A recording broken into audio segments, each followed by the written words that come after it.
Disiarkan langsung dari Kementerian Kesehatan Republik Indonesia, Radio Kesehatan untuk Indonesia yang lebih sehat. Halo, selamat sore Sobat Sehat. Audi Ramantio hadir kembali nih dalam talk show siaran sehat.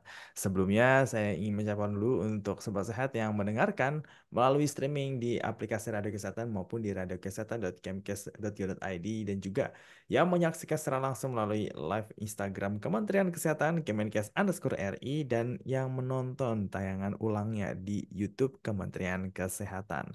Sobat sehat dan healthy, nutrisi untuk ibu menyusui sama pentingnya dengan bayi. Karena apa yang dikonsumsi ibu akan mempengaruhi kualitas dan kuantitas ASI. Maka dari itu sore ini kita akan bahas mengenai topik nutrisi untuk ibu menyusui. Bersama narasumber kita yang sudah hadir di live Instagram dan juga di live streaming kita, yaitu dengan dokter dan influencer kesehatan, Dr. Esa Broto Asmoro. Halo, selamat sore Dr. Esa. Halo, selamat sore Mas Audi. Selamat sore Sobat Sehat semuanya. Apa kabar? Baik, gimana kabarnya Dr. Esa? Ya, saya baik. Semoga semuanya juga dalam kondisi yang baik-baik. Amin, amin. Terima kasih Dokter Esa sudah meluangkan waktunya ini di sore hari ini ngobrol-ngobrol di Radio Kesehatan di talk show Siaran Sehat. Dan untuk sobat sehat semuanya yang ingin bertanya langsung kepada Dokter Reisa bisa langsung aja bertanya melalui live Instagram Kementerian Kesehatan Kemenkes_RI maupun di nomor WhatsApp Radio Kesehatan 082136662018. Baik. Dokter Reza, ini mungkin kita akan bahas dulu ya, apa saja nih nutrisi yang dibutuhkan oleh Hmm? ibu menyusui? Apakah kebutuhan ibu nutrisi, apakah kebutuhan ibu nutrisi ini, nutrisi ibu ini berbeda dengan wanita yang tidak menyusui? Nah, untuk ibu menyusui ini ya. Sebelumnya saya mau mengucapkan Happy Breastfeeding Week dulu ya untuk semua ibu menyusui di seluruh Indonesia. Memang menyusui itu tentunya membutuhkan nutrisi yang berbeda ya dibandingkan saat seorang wanita itu tidak sedang menyusui ya. Karena seperti tadi Mas Aldi di pembukaannya sudah mengatakan bahwa eh, kepentingan ibu itu untuk bisa memenuhi kebutuhan nutrisinya itu tujuannya utamanya adalah agar bisa menghasilkan ASI yang berkualitas untuk si kecil, selain untuk kesehatan ibunya sendiri, gitu ya. Karena kan bagaimanapun juga, selama 6 bulan pertama, ASI kan satu-satunya nih sumber makanan dan sumber zat gizi nih bagi si bayi. Jadi ya harus tercukupi semua kebutuhan nutrisinya. Dan bahkan ibu menyusui juga kan baru saja nih lepas masa nifasnya pastinya ya kan dari hamil, melahirkan, kemudian dilanjutkan dengan menyusui, pasti membutuhkan nutrisi yang baik untuk bisa recover lagi badannya untuk sehat kembali lagi seperti sedia kala. Nah, untuk dasarnya sendiri, memang kebutuhan dari kalorinya ibu menyusui ini lebih banyak nih dari biasanya. Rata-rata memang ini tergantung dari kondisi ibu masing-masing ya. Tetapi rata-rata membutuhkan sekitar 500 kalori yang lebih banyak atau lebih besar dari biasanya. Nah, pertama, tentunya kalori ini bisa didapatkan dari karbohidrat. Nah, karbohidrat ini kan kita ketahui nih sebagai sumber gizi utama nih untuk ibu menyusui dan untuk kita juga sehari-hari gitu kan ya dari makanan pokok yang kita konsumsi. Misalnya seperti nasi tentunya orang Indonesia pasti makannya nasi ya kan. Gandum bisa, kentang juga bisa, atau oatmeal itu semua sumber-sumber karbohidrat yang bisa menambahkan kebutuhan kalori pada ibu menyusui. Memang ini berkaitan lagi nih sama metabolisme ibu, berat badan, kemudian frekuensi menyusui gitu ya. Tetapi kalau yang penting dan perlu diingat bahwa karena menyusui ini membutuhkan energi yang besar ya, maka kalau si ibu ini setiap kali habis menyusui biasanya ibu itu lapar gitu ya. Nah, siapkan cemilan sehat nih di sela-sela waktu makannya supaya tubuhnya tetap bisa berenergi. Kedua, selain itu tentunya dibutuhkan protein. Protein ini pertama dibutuhkan untuk pemulihan ibu. Tadi ya setelah melahirkan gitu kan ya, dibutuhkan juga pembentukan sel-sel dan jaringan di tubuh ibunya dan juga untuk bayinya. Nah, kita ketahui bahwa bayi yang baru lahir pasti kan membutuhkan kecukupan asupan protein nih untuk mendukung pertumbuhannya dia, perkembangan otaknya, organ tubuhnya, sistem sarafnya yang baik gitu kan. Jadi pasti membutuhkan jumlah protein yang harus memadai. Kalau kita lihat dari kebutuhan protein ibu menyusui, rata-rata jumlahnya itu dibutuhkan sekitar 70 sampai 80 gram per harinya loh untuk ibu menyusui ini. Nah, dan ini tentunya bisa dikombinasi. Biasanya kita tahu kalau protein itu sumbernya bisa dari hewani nih. Pasti kalau nyebut protein yang keinget apa pertama? Telur biasanya, ya kan ada daging-dagingan, di situ ada daging sapi, daging ayam, bisa dari susu, bisa dari ikan gitu ya. Tapi jangan lupa protein nabati seperti tempe, tahu, kacang-kacangan itu juga bisa membantu untuk mencukupi kebutuhan protein untuk busuinya sendiri. Kemudian selain itu yang ketiga adalah kebutuhan lemaknya. Dalam hal ini terutama adalah lemak sehat ya atau asam lemaknya yang dibutuhkan untuk mengoptimalkan tumbuh kembang bayinya. Dan lemak ini merupakan sumber energi lain dari karbohidrat tadi. Maka tetap harus dikonsumsi. Jadi buat yang ingin menurunkan berat badan, jangan langsung menghilangkan lemak begitu saja ya. Jadi biasanya busui ini butuh energi yang besar, jadi tetap harus bisa mengkonsumsi lemak-lemak yang pertama lemak baik. Nah, asam lemak ini bisa diperoleh dari apa? Misalnya ikan, ya, kacang-kacangan, gitu ya. Ikan kan kaya asam lemak dari misalnya ikan kembung, ya, itu kan tinggi tuh AHA, DHA, ada omega 3 di situ, yang pasti bisa mendukung perkembangan otak dan matanya si kecil, si bayinya. Nah, yang perlu dihindari lemak yang seperti apa? Lemak yang mengandung lemak trans atau lemak yang tidak sehat. Misalnya kita dapat tuh dari pengolahan seperti terlalu banyak gorengan, junk food, makan olahan gitu ya. Jadi dari proses pengolahan yang menambahkan lemak lagi biasanya itu mengandung lemak trans. Nah, itu yang harus sebaiknya dikurangi gitu, dihindari kalau bisa ya. Selain itu gizinya juga selain makroprotein, makronutrien juga dibutuhkan juga mikronutrien. Seperti apa? Vitamin dan mineral. Kalau ibu menyusui, biasanya membutuhkan yang jumlahnya lebih banyak nih dari biasanya. Misalnya kalsium. Nah, kalsium ini termasuk gizi yang sangat-sangat-sangat penting untuk ibu menyusui penuhi. Supaya apa? Pembentukan tulang, pembentukan gigi bayi, ya itu juga membutuhkan terutama kan kalsium. Terus, kalau sampai ini kalsium ini kekurangan, hati-hati karena kebutuhan bayi ini akan justru mengambil dari cadangan kalsium di tubuh ibunya. Dan akhirnya apa? Ibunya ini bisa beresiko mengalami osteoporosis, atau kan ya kondisi tulang yang keropos gitu kan ya yang menyebabkan jadinya tulang mudah patah gitu kan. Nah, jadi sebaiknya tetap harus dikonsumsi nih kalsium dengan jumlah yang cukup.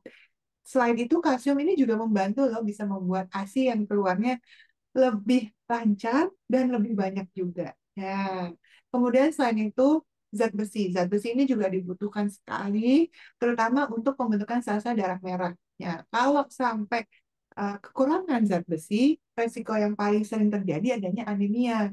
Kalau udah anemia, ibunya kan bisa muncul gejala-gejala nih, misalnya lemah, letih, lesu gitu ya. Nah, apalagi zat besi ini kan dibutuhkan sama si bayi ini untuk tumbuh kembang, terutama otaknya.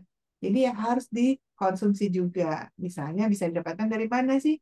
Dari daging-daging, kemudian em, hati ayam, hati sapi, terus sayuran hijau itu juga tinggi ya, zat besinya, kacang-kacangan.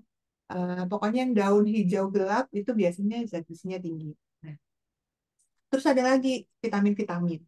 Vitamin yang terutama harus dikonsumsi ibu menyusui adalah vitamin C, vitamin B2, B12, dan juga vitamin E. Nah, kalau vitamin C ini kan juga bisa mendukung pertumbuhan tulang dan gigi serta pembentukan kolagen pada tubuh bayi. Jadi harus konsumsi vitamin C, misalnya sumbernya yang banyak ada di buah-buahan, misalnya ada buah jeruk, buah kiwi, gitu ya, jambu, ada di tomat, brokoli juga ada vitamin C. Terus kalau vitamin B2, B12 ini penting sekali untuk mendukung perkembangan otak dan saraf bayinya supaya si bayinya ini punya tumbuh kembang yang optimal. Nah, selain itu, ini juga bisa meningkatkan kualitas dan produksi ASI. Jadi ASINya bisa keluar lebih banyak lagi. Oh. Sama yang terakhir ada vitamin E. Vitamin E ini kan memang dia ini eh, kaya akan antioksidan ya, jadi bisa membantu memperbaiki sel dan jaringan tubuh serta meningkatkan daya tahan tubuh si ibunya sendiri. Nah, di mana vitamin E ini sumbernya paling banyak adanya di sayur-sayuran hijau gelap juga, kayak misalnya ada di bayam, ada di asparagus, gitu ya, atau di buah seperti alpukat itu juga tinggi vitamin E. Gitu cerita. Wah, lengkap banget ya penjelasannya ya. Jadi memang ibu menyusui itu penting sekali untuk memenuhi nutrisinya supaya memproduksi ASI yang berkualitas sehingga bayi Hmm, juga bisa mendapatkan ASI eksklusif yang baik untuk nutrisi tubuhnya nih. Nah, ya. tapi dok, apa dok kalau misalkan bayi itu Hah? kurang mendapatkan ASI yang maksimal akibat kurangnya asupan nutrisi tertentu sama ibunya nih? Wah, yang sayangnya ya kan kita tahu masa laktasi ini termasuk dalam rangkaian eh, 1.000 hari pertama kehidupan, yang dimana itu merupakan fase tumbuh kembangnya anak yang paling penting, di mana semua organ dari seluruh tubuhnya itu berkembang dengan pesat, termasuk perkembangan fisiknya, ya, kognitifnya, organ metaboliknya, dan juga sistem imun. Nah, kalau sampai si ibu menyusui ini kekurangan gizi begitu ya, tentunya selain mempengaruhi status nutrisi si ibunya, tapi juga pengaruh ke bayinya. Jadi selain bisa menyebabkan si ibunya nih, misalnya proses pemulihan pasca melahirkannya jadi terganggu, jadi lama gitu ya, atau bisa menimbulkan keluhan sampingan, misalnya kerusakan gigi, tulang, anemia itu tadi, ada gangguan mata mungkin, atau penurunan dan kuantitas dari si ASINya itu sendiri. Nah, kalau misalnya sampai kekurangan gizi, hati-hati bayinya pun juga bisa mengalami penurunan tumbuh kembang, daya tahan tubuhnya turun, jadi rentan terhadap berbagai penyakit yang ada, gitu ya, penyakit infeksi terutama. Si bayinya juga bisa mengalami gangguan kognitif, gangguan proses tumbuh kembang, sampai mengalami gangguan stunting juga. Gitu. Jadi tetap harus diupayakan memenuhi gizi yang baik selama masa menyusui. Hmm, berarti memang ASI yang berkualitas itu dapat menentukan kesehatan bayi ke depannya dok ya, termasuk menanggulangi resiko stunting ya dok ya. Ya, betul Mas Aldi. Oke baik. Lantas bagaimana nih dokter Esa cara ibu menyusui itu memastikan bahwa mereka itu udah dapat kecukupan kalori serta nutrisi tiap harinya. Oke, memang selain kondisi ibunya bisa kita lihat ya bahwa dia memiliki kesehatan yang baik, status gizi yang bagus gitu ya. Kita juga bisa melihatnya dari kualitas ASI yang dihasilkan ya. Karena ASI ini kan bisa terlihat sekali dampaknya dan juga bentuknya ya. Di mana kita tahu kualitas ASI yang baik ini kan yang mengandung banyak energi dan nutrisi yang dibutuhkan bayi, terutama dari awal kehidupannya sampai seterusnya. Kalau bisa juga ASI eksklusif 6 bulan, bisa sampai tahun pertama, tahun kedua kehidupannya gitu ya. Jadi bisa dilihat dari kualitas ASI yang memang sangat memberikan dampak. Karena kalau sudah ternyata terlihat gitu ya nyata bahwa ASI yang tepat ini bisa memberikan eh, hasil tumbuh kembang anaknya yang baik, tidak kelebihan berat badan atau obesitas, tidak kekurangan berat badan, tumbuh kembangnya cukup gitu ya. Sehingga kita bisa memantau dari tumbuh kembang si bayinya itu sendiri. Nah, tapi selain itu kita juga bisa lihat dari ciri-ciri ASI yang punya kualitas bagus. Nah, kalau kita lihat dari warnanya sendiri, misalnya nih saya mau kasih gambaran warna-warna ASI ya.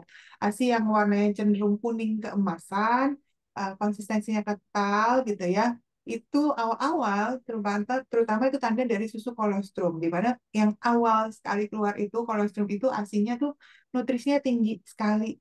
Ya, yang biasanya di proses keluarnya itu sampai 5 hari kelahiran bayi itu tinggi sekali kolostrum, makanya inisiasi nyusui dini, kemudian juga rumiin ibu dengan si bayi pada hari-hari pertama di rumah sakit itu ditekankan sekali, dipentingkan sekali supaya si ibu bisa langsung menyusui bayinya dan si bayi itu mendapatkan si ASI kolostrum itu. Kemudian uh, kemudian berangsur menjadi ASI yang berwarna putih. Jadi 3-4 minggu setelah kelahiran ibu tuh akan baru mulai memproduksi ASI yang matang. Nah, kalau warnanya sendiri sebenarnya tergantung dari kandungan lemaknya. Kalau yang pertama keluar asimator itu kan warnanya putih bening ya, atau ada mungkin pernah lihat ada yang sedikit kebiruan gitu ya, teksturnya encer, itu kita sebutnya sebagai formil, gitu ya. Itu juga penting sekali dibutuhkan ya. Kan kalau ASI yang matang seiring perkembangan bayi ya di bulan pertama mungkin beda nih nanti sama bulan kelima keenam itu udah beda gitu ya. Nah di situ itu jumlah si protein lemak dan laktosanya itu bervariasi. Lama-lama dari yang kuning berangsur ke putih.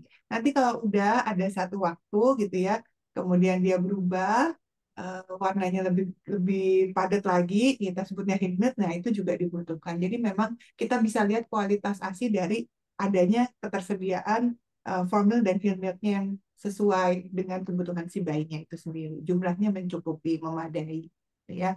Dan kita bisa lihat apakah ini berhasil karena ciri-cirinya bisa dilihat melalui berat badan bayi. Oh, naiknya stabil nih, gitu ya. Udah sesuai kok dengan grafik pertumbuhan. Berarti kan si bayinya sudah mendapatkan ASI yang cukup nutrisinya, gitu kan.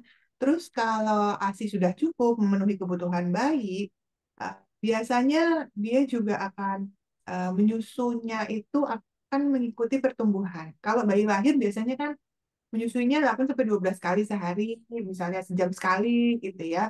Nah, mungkin pada saat jumlahnya sudah banyak, udah sering, ASINya itu bisa mengikuti permintaan dari bayinya karena ASI basically by demand ya.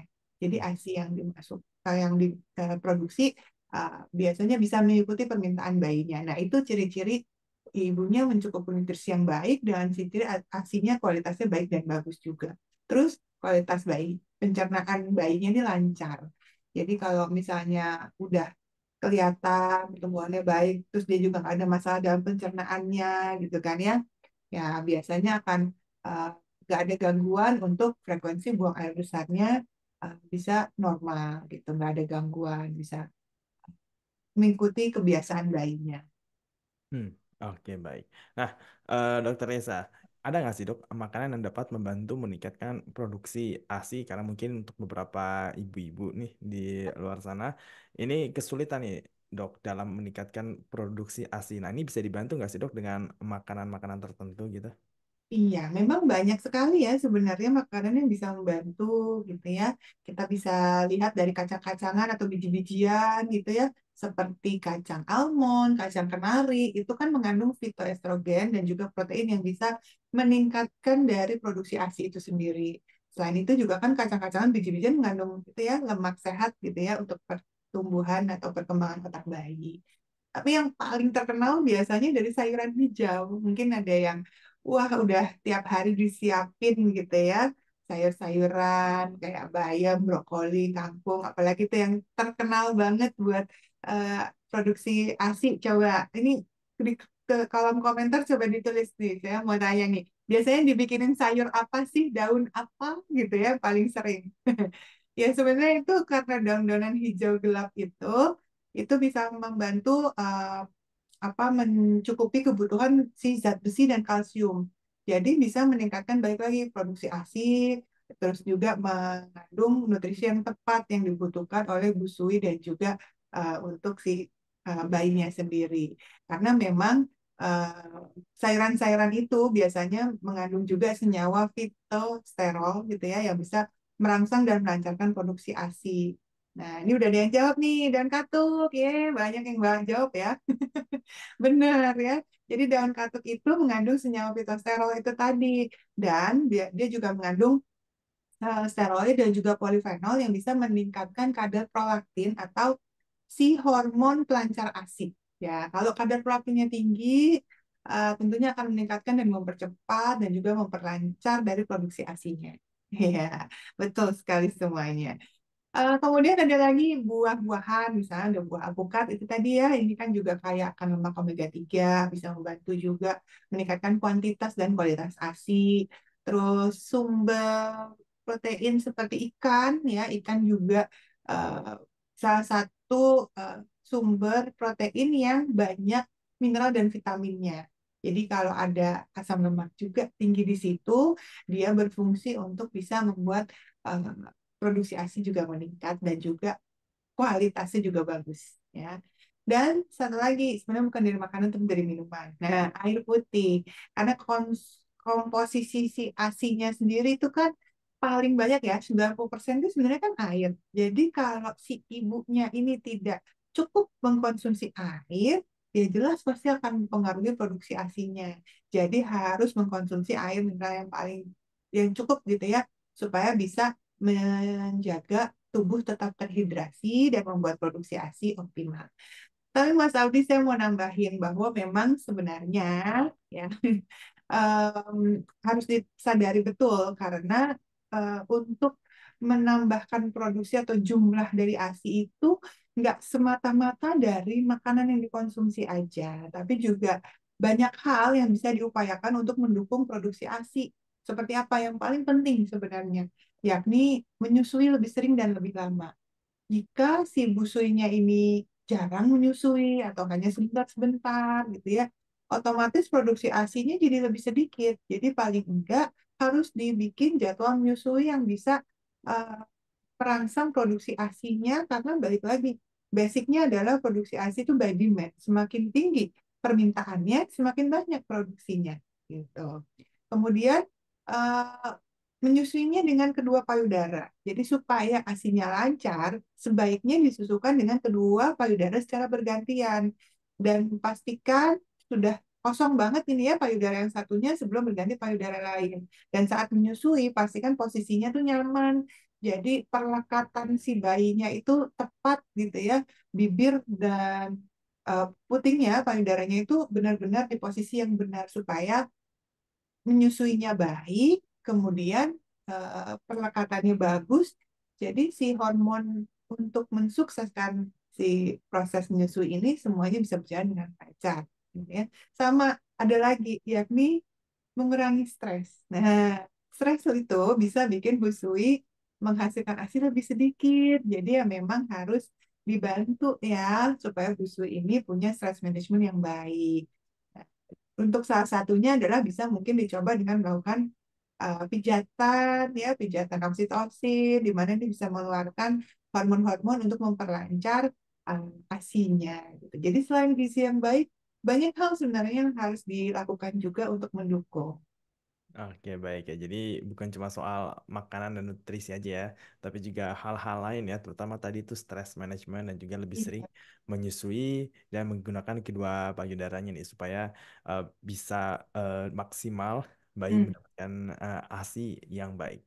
Nah, hmm, Dokter Reza, sebenarnya perlu hmm, nggak sih, Dok, kalau misalkan ibu menyusui itu mengonsumsi suplemen vitamin? Nah, kalau hmm. perlu ya, misalkan perlu, bagaimana cara memilih suplemen yang tepat dan aman bagi ibu menyusui nih, dan suplemen seperti apa yang disarankan? Oke, tentunya untuk tadi ya, baik lagi memperlancar produksi ASI, pasti harus cukup asupan berbagai nutrisinya, termasuk vitamin-vitamin ya, multivitamin. Uh, Kualitas ASI juga kan ditentukan dari itu juga salah satunya ya, asupan nutrisi dan termasuk vitamin yang cukup.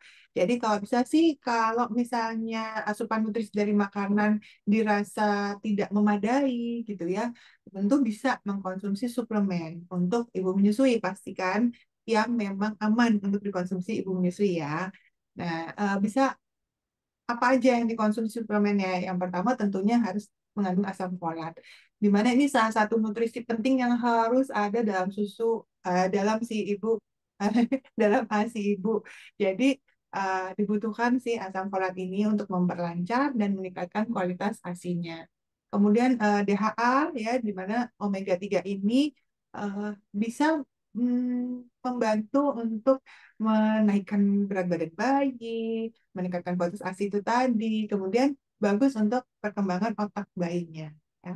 Kemudian kalsium, ya kita ketahui tadi sudah dibahas juga gizi utama dari ASI berfungsi untuk meningkatkan uh, kualitas ASINya, untuk menyusui ibunya juga terhindar dari osteoporosis, gitu ya. Kemudian menaikkan berat badan bayi, gitu ya. Jadi harus yang kaya akan kandungan kalsiumnya. Sama yang terakhir ada harus ada zat besi, ya.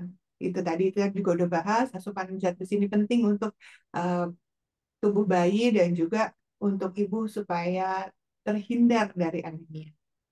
Oke, baik. Dan tadi Dokter Esa menekankan pentingnya memenuhi ASI, ya, memenuhi nutrisi untuk menghasilkan ASI yang berkualitas. Tapi mungkin untuk beberapa ibu-ibu ini terutama Ya. yang bekerja gitu kan atau punya kegiatan lain nih agak kesulitan nih dalam menjaga pola makan sehat ya karena keterbatasan waktu dan juga sumber daya. Nah, mungkin Dokter Esa bisa memberikan saran nih untuk ibu menyusui yang mengalami permasalahan seperti ini, itu bagaimana, Dok?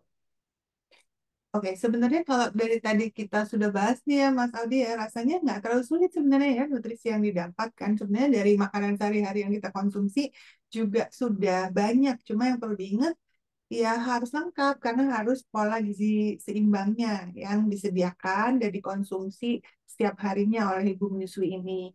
Dan mungkin sekarang ketika menyusui pemilihan jenis makanan dan cara pengolahan juga harus diperhatikan kembali gitu ya.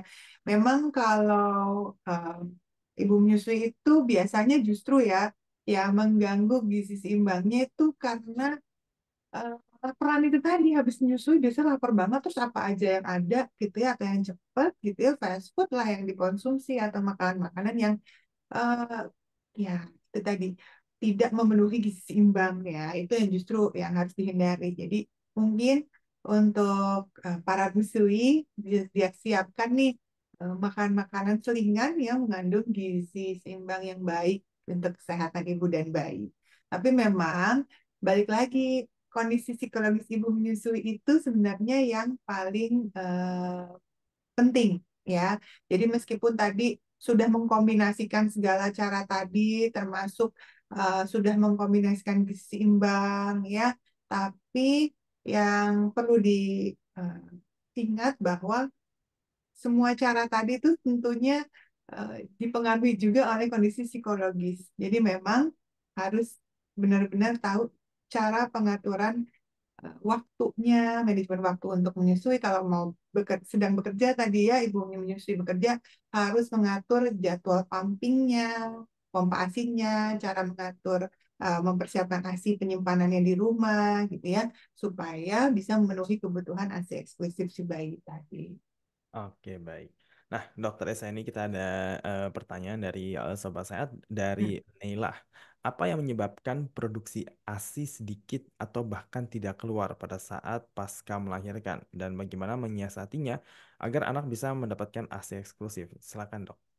Iya, oke. Memang kadang-kadang ibu itu panik ya, kalau misalnya baru melahirkan, oh dirasa ASI nggak keluar nih, gitu kan.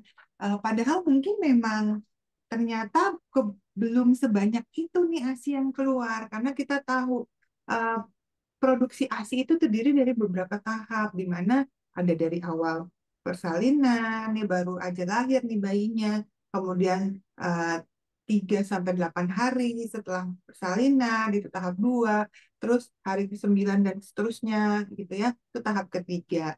Jadi tentunya banyaknya ASI ini sebenarnya secara alamiah gitu ya, itu mengikuti besarnya lambung bayi.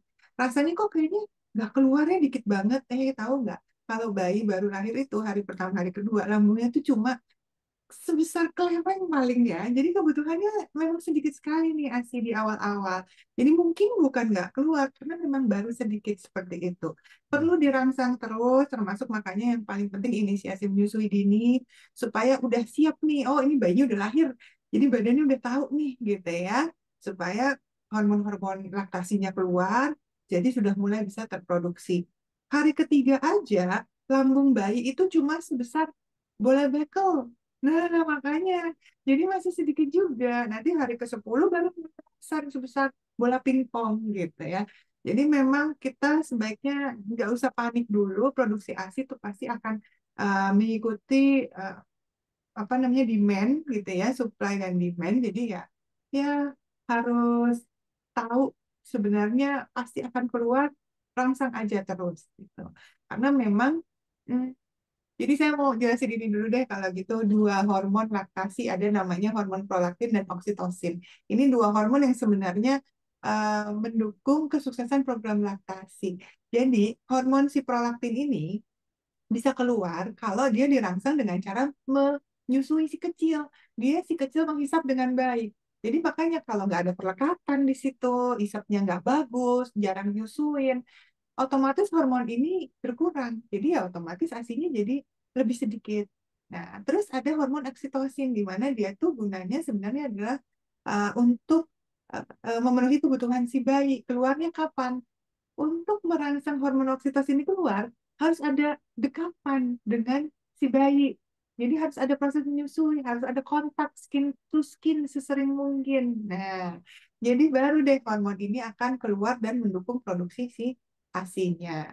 Dan ingat, hormon ini itu bisa berkurang kalau apa? Ibunya sedih, ibunya marah, ibunya ketakutan atau kesakitan gitu ya. Jadi kalau ngerasa, aduh kok ini awal-awal melahirkan takut gitu ya, jangan. Kita penuhi ilmu kita supaya bisa ngerti gitu ya, butuhnya apa, kekurangannya apa, bagaimana caranya menyusuinya gimana, supaya kita nggak ada rasa takut lagi, kita pede aja sebagai seorang ibu baru gitu ya. Jadi hormon ini akan keluar dan lancar deh ASINYA. Hmm. Oke, baik. Baik, Dokter Reza ini karena waktunya sudah 30 menit dan masih ada Hmm. pertanyaan sih sebenarnya ya dok ya, tapi karena waktunya terbatas jadi mohon maaf Sobat Sehat tidak bisa saya bacakan semua pertanyaannya pada sore hari ini dan sebelum kita tutup talk show pada sore hari ini silakan Dokter Reza untuk memberikan pesan-pesan sehat kepada Sobat Sehat yang mendengarkan silakan. Oke, untuk semuanya Happy Breastfeeding Week ya. Memang ada alasan kenapa ibu menyusui itu disebut dengan pejuang ASI. Karena memang masa ASI ini penuh dengan perjuangan. Tapi tenang aja, mungkin pada saat melaluinya agak terasa repot ya. Tapi at the end kita kan mau hasil yang terbaik. Dan pasti akan ada hasil yang indah pada akhirnya. Dan dukungan dari orang-orang sekitar, terutama pasangan, keluarga, lingkungan tempat kerja, ya tempat beraktivitas ini harus bisa mendukung para ibu agar bisa menyusui bayinya dengan baik, agar bisa mensukseskan program ASI eksklusifnya. Dan saran saya nih terakhir untuk para ibu hamil yang masih pada trimester ketiga atau trimester akhir, jangan lupa selain konsultasi ke dokter obgynnya, konsultasi juga dengan ahli laktasi, bisa dengan dokter atau bidan yang ada di fasilitas kesehatannya supaya bisa mendapatkan tips-tips dan cara-cara yang tepat untuk mensukseskan program menyusui gitu ya. Jadi semoga berhasil semuanya bisa menciptakan generasi penerus bangsa yang lebih baik dengan suksesnya aksi eksklusif. Oke, baik. Terima kasih Dokter Esa atas pesan-pesan sehatnya. Baik, Sobat Sehat.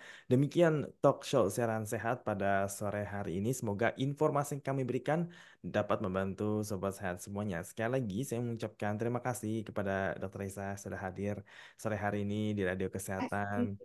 Ngobrol-ngobrol nih di talk show siaran sehat ya. Semoga sehat selalu, Dokter Esa, dan selamat beraktivitas kembali ya, Dok. Sama-sama, terima kasih. Baik, sobat sehat, terima kasih yang sudah mendengarkan secara streaming dari aplikasi Radio Kesehatan maupun di radiokesehatan.kemkes.go.id dan juga yang menyaksikan secara langsung melalui live Instagram Kementerian Kesehatan dan juga yang nonton rekaman ulangnya di YouTube Kementerian Kesehatan RI. Saya Udara Mantio beserta kru yang bertugas pamit undur diri dan saya ucapkan salam sehat.